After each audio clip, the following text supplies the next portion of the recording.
Hey, everybody. I told you I'd be back, right? I'm a man of my word. Did you guys enjoy the movie? Fantastic, fantastic. All right, well, we have a panel for you to enjoy. You guys ready for the panel? I'd like a little more enthusiasm than that. Well, you ready for the panel? Yes, we are ready for the panel. I don't care what time it is. Please welcome to the stage, in no particular order, except for the order they gave me on this card, Cameron Monaghan, James Freshville, Johan, Sam Maydew, and Alec Puro. Bada bing!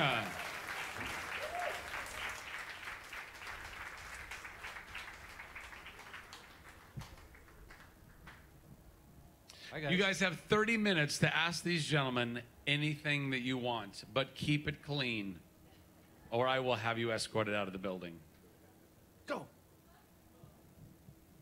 Does anybody have an initial question? Yes, we have a question right here. Oh no! Wait! You get a microphone. You actually get a power. I have a business question for Joe. What can you tell me about the financing structure of the film and your process of putting it together? Well, the initial P&A and deposit, I don't know. There's it costs like $1 million something to make, which is pretty low for film, and it allowed for 18 days of shooting, which is not a whole lot, but we figured it out and got it made. Did you guys shoot the film in 18 days? Yeah. Wow. Yeah. Usually I get 2 days to shoot a video. Who's next? Yes, right here. Can somebody get her a microphone? Yep. Hello. You're in the middle. By the way, thanks for coming out. You guys are the latest panel we have ever had in the history of Nerd HQ, so give yourself a round of applause for that. Yeah, thank you. Go ahead and stand up. All right. Pardon me, I don't know names, but love the opening scene. Was really wondering, why didn't your character, before burning down the house, take the plate of food? Why didn't he take the plate of food?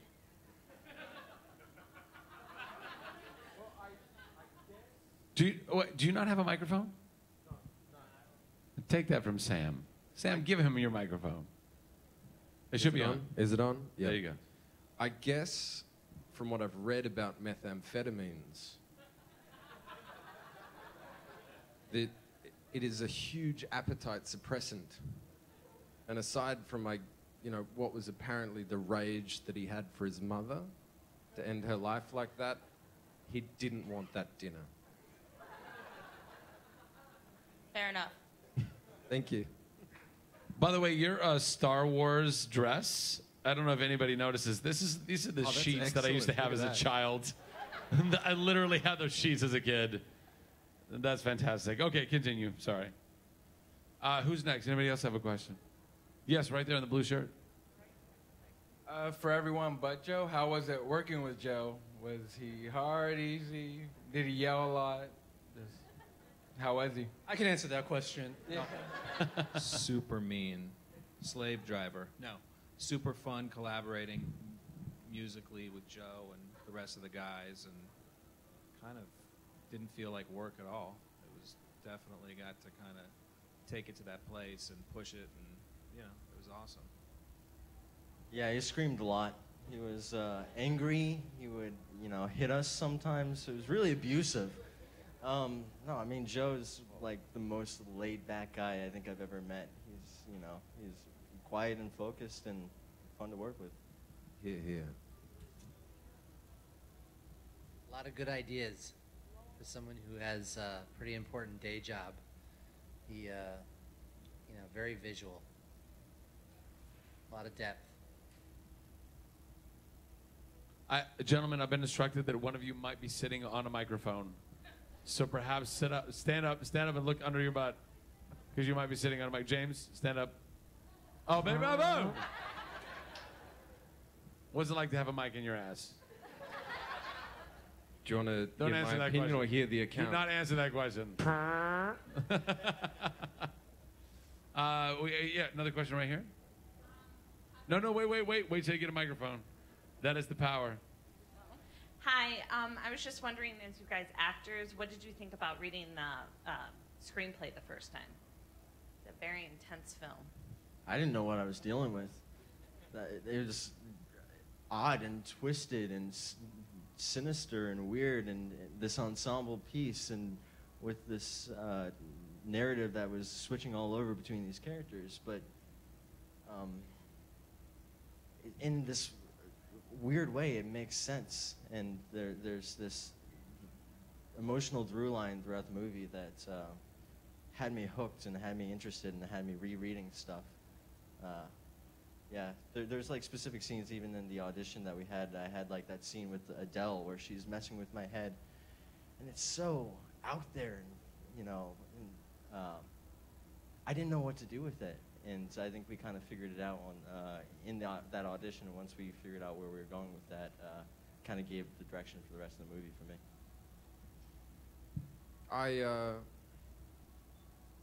I personally have a very macabre sense of humor, and all the characterisms of Mal were amusing to me in print for sure, because it's so black and it's so bent that if you can't find comedy in something like that, then it's going to be a hard thing to play with, because the character didn't really have too many dimensions. It kind of started here, and he had no redeeming factors at all, and he just went down and down and down. And so I certainly responded to the comedy of it. At the same time, the commentary of it too. Yeah.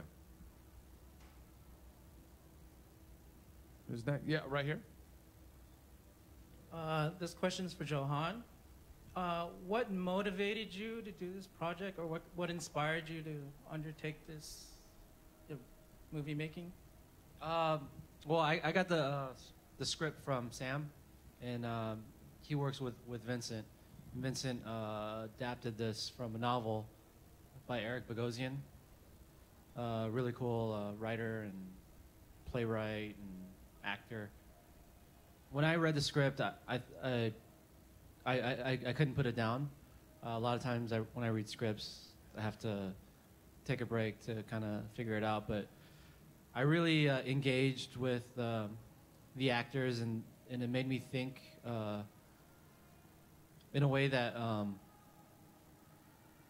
I felt like an honesty to the characters, for as weird as it was, and as I felt there was a lot of it that was unorthodox, but still made a lot of sense to me. And I immediately thought of things that I connect with, and themes I could really show visually, and was really excited about seeing these characters come to life.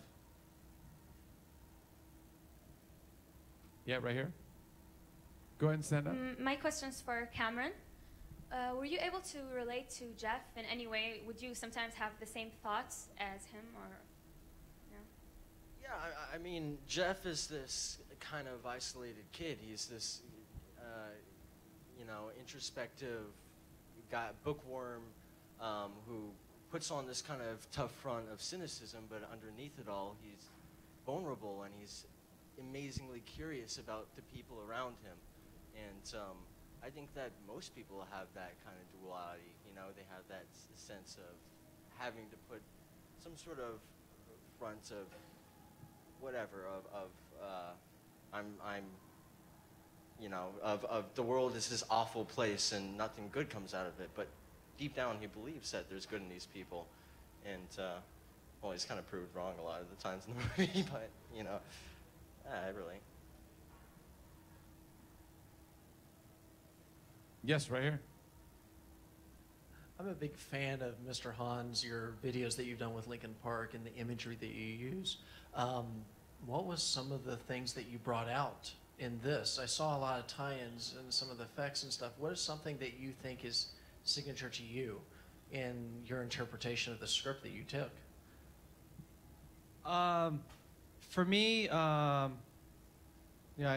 grew up reading comics and watching movies, and I try to store information from different things, and for me, the goal is to have style, but not have a style. Like, so I don't try to create something that it's the Johan trademark. It's just do something that's best for the project, and then allow yourself to change from thing to thing. For this film, there's a thing about the characters in the film. In Eric Bogosian's words, he said punk and awkward. I think that really defines everything. I was actually watching, every time I watch this with an audience, I'm always kind of looking around like, what are these people thinking with what's going on? There's something about the film that that kind of tears the facade down in today's social media society. People put their best photos up and they portray an image, which is fine. But the thing I thought about this film was it tears all that off, and you see who these people are, and to the point where I thought it showed their kind of their inner beast or their savage nature, and that's really where some of the animal themes came up. And when we were doing the sound design, there's some animal sounds subtly mixed in there. Also, when Jeff, I think early on, Jeff, he connects with Steppenwolf, but when he takes acid, his thought process takes a whole other level, where it's a enlightening experience. And for me to represent that visually, I really wanted to have a take where layers of visuals come through the pictures, almost in a painterly, three-dimensional way, which I wanted to convey soulfulness. So those are a couple of things amongst many. Are those themes that you feel like you've used in your music videos before, or are those themes that you feel like are brand new to the film? I think maybe some of the techniques I've used, but the context of it's different. Like I've used the data mosh technique. Sure. But in videos you don't really get to play with the acting and the dialogue and the sound. You're kind of working in the inverse, where the song structure defines your structure for the whole piece, and then you have like 10 days to do it. Yeah. Next question. Right here in the front. Me? Oh, sure. This question is for James. What do you think led your character to become a murderer? And for Cameron and James, how did you mentally prepare for such complex characters? And to the whole casting crew, on a scale of 1 to 10, how hot do you think Cameron is? Cameron's a 10, easy. 11. 11. Red hot. What if 10 is the lowest? We did not get a qualifying. If we're might within need to be a a 1. spectrum of 10 to 11, Cameron is definitely an 11. What were the first couple questions? We got distracted.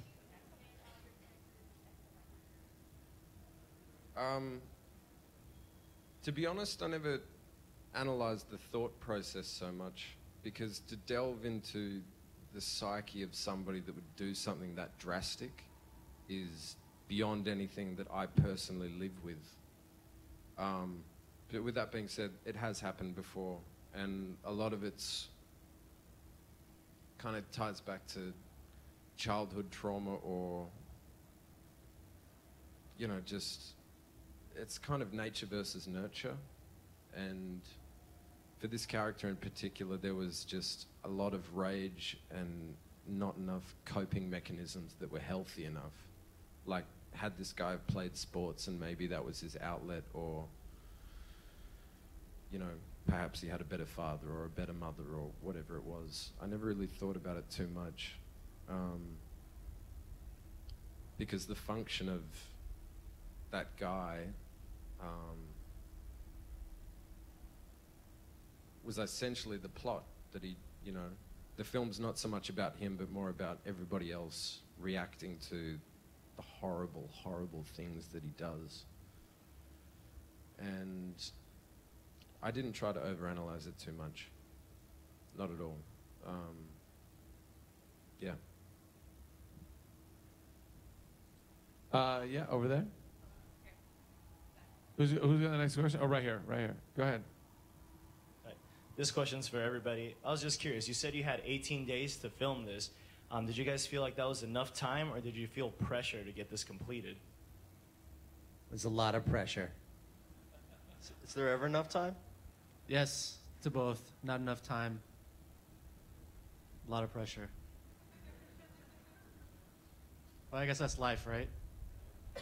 But I think Joe went into it knowing what he wanted to get and was super prepared, and that was essential to, you know, getting a lot of bang for the buck. I mean, to get as much as we were able to get in that short amount of time, and you know, just says a lot about his preparation and all the people that rallied behind him, that it worked on all his music videos and stuff.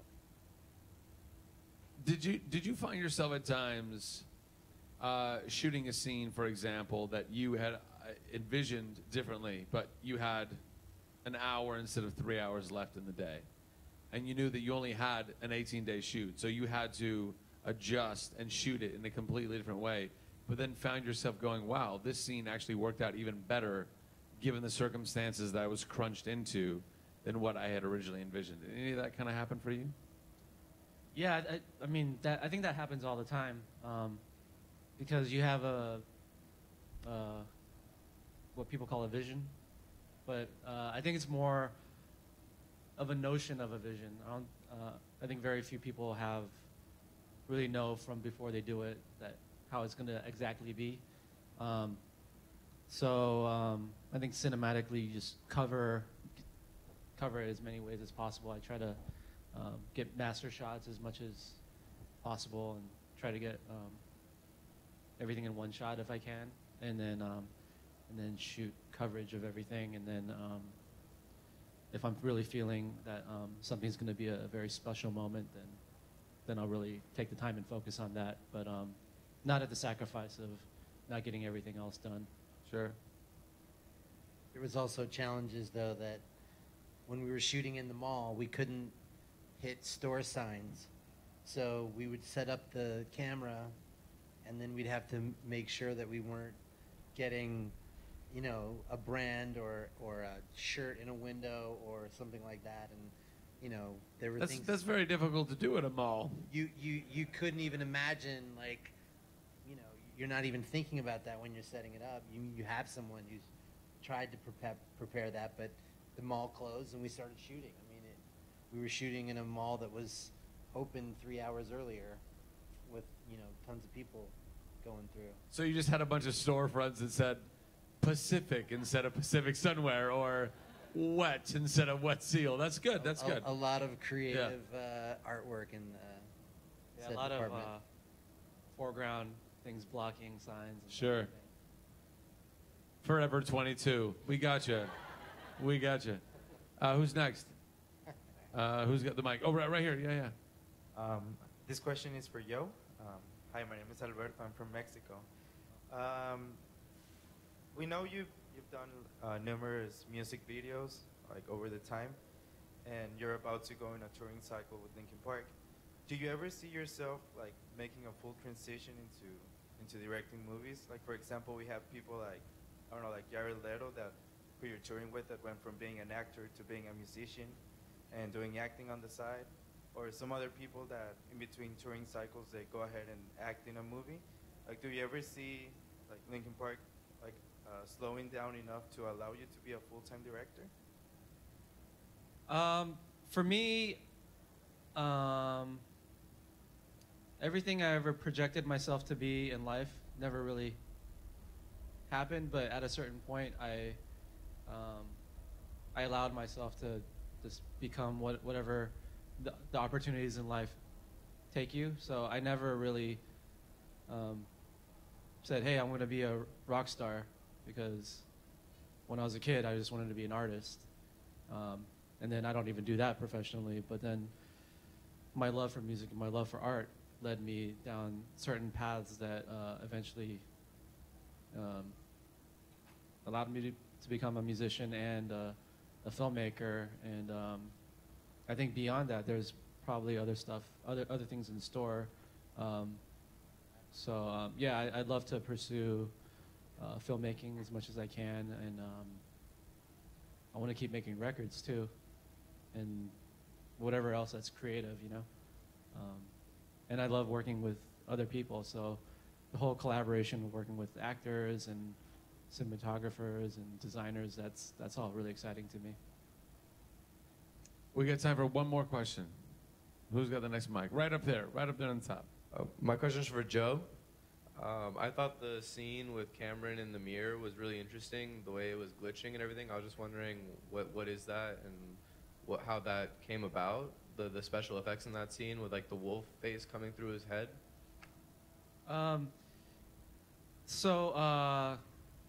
For me, Cameron's character Jeff is the journeyman through the film, and he's the one that's actually changing, and there's a lot that's in him. He's a very smart guy. He's a very creative guy. You see that early on through his imagination and sizing people up, and for the most part, he's pretty accurate with his judgments, but he does it in a very arrogant way, which is at the same time immature. And I think in this story, he grows up really fast in the period of 24 hours. And he comes to realizations, and part of the thing that helped him is actually taking these drugs, which through the special effects, when you first see it, it's really scary. It's frightful, and he's seeing all these things. But then throughout his journey, you see him connecting with people, and part of his hallucination and tripping on things, he's able to connect with the different characters on different levels. And when he's looking at his reflection, he's seeing those people and seeing himself somehow connecting to all those people. And earlier on, I said that's the soulfulness that I wanted to get out of it. And I used a technique called data mosh, which was originally created by I believe his name was Takeshi Murata back in the 80s. Back then, he was the only one that knew how to do it, and now it's a computer program. But yeah, I just wanted to be able to show Jeff connecting with the world on many different levels to the point where he's even able to make the connection with the Haitian security guard dying and reconnecting with his wife. And then throughout his journey, he's connecting with the wolf, which is really his way of connecting with Mal at a certain point. And then when Jeff and Mal encounter each other in the woods, it's almost like they already know each other, and that's because Cameron has become aware by that point of what's going on.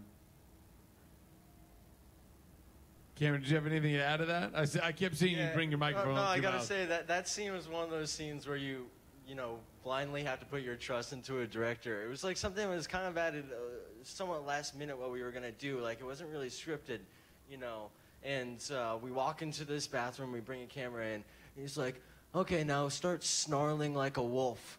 Okay, now like roar and you bring your mouth. I'm like, all right, I'm just gonna trust whatever you do here, and it looks awesome. What's it called? Data mosh? Is that what? Yeah, data mosh. Yeah. Oh, that looks Yeah, amazing. it was a bit like that for the credit sequence at the start. We had the car mounted on the back of a tray, which was being dragged by a truck, and we were driving around like Echo Park or somewhere like that in LA, and I was just like that kind of stuff. And all these people in traffic were just staring at me, and they had like a camera rig around the front of the car, like a dolly track where the camera would pass and kind of come back through, and I just had no idea how it'd turn out. But I just had to rock out to the same song just over and over and over. And I was pretty. The car pleased was an with it. old car that didn't have. Yeah, music, like right? that was really funny. Like We used the iPod, right?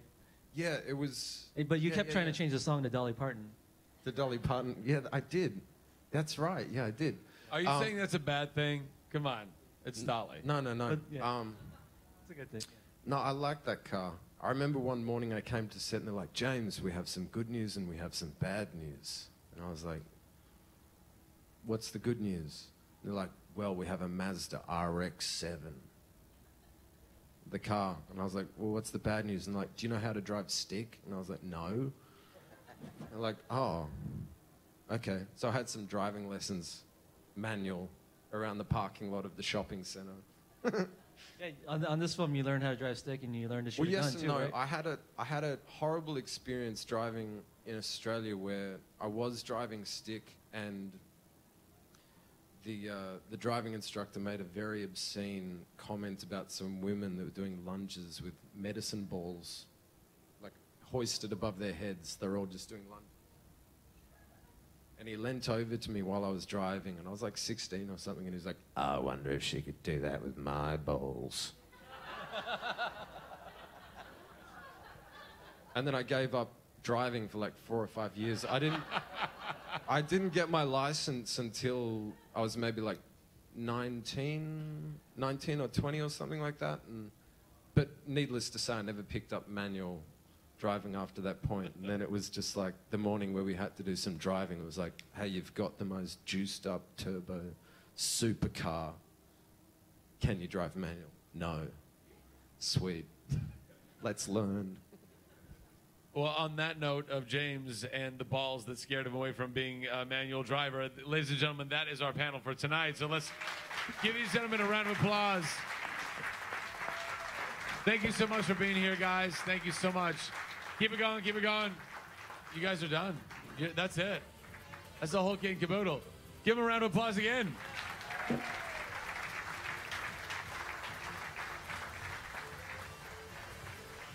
And go tell everybody to go see them all, right? That's the deal.